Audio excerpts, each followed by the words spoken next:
So a zuwa yanzu dai za mu iya cewa gwamnan jihar Rivers Fubara so ya fice daga jam'iyyar APC ne, ko kuma babban dalilin da ya ba shi haushin ficewa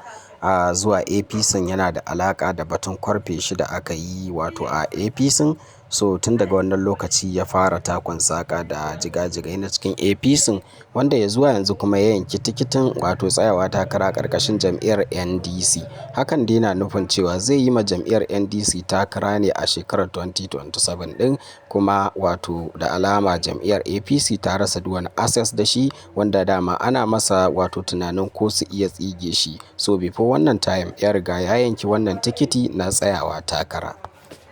Ya zuwa yanzu dai gwamnonin da suka samu faduwa ko kuma aka farfe su a cikin jam'iyyar APC na ci gaba da jingine takarar tasu domin neman wata jam'iyya da za ta fiye masu zama alkhairi a takarar tasu, kamar dai irin abin da ya haɗu da wato Sheikh Isa Ali Fantami da a yanzu haka ake tsammanin shi ma yana ci gaba da hasashe da kuma zaɓar jam'iyyar da yake tsammanin zai yi takara a cikinta. Jam'iyyar NNPP da kuma jam'iyyar ADC, jam'iyyar NDC suna ci gaba da samun mutane. A yanzu haka dai sababbin membobi ne tun daga 'yan majalisu da kuma wato gwamnoni ke shigowa jam'iyyar NDC da kuma ADC.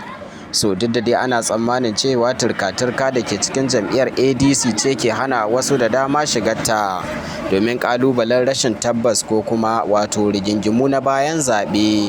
Jam'iyyar APC dai da ke da gwamnoni kusan 31 a yanzu haka za mu iya cewa ta fara samun raguwar wasu daga cikin gwamnoni da ma 'yan takarkarin da ke karkashin ta tun bayan fara gabatar da primary election da kuma tsarin nan na sulhu na wato consensus da mutane ke kallon cewa tsari ne kadai da ke bawa gwamnoni damar zaben wanda suke so, domin kuwa ta iya cewa mafi akasarin zaben da aka yi ta hanyar consensus din a yanzu haka ana ci gaba da gabatar da korafi akan zaben.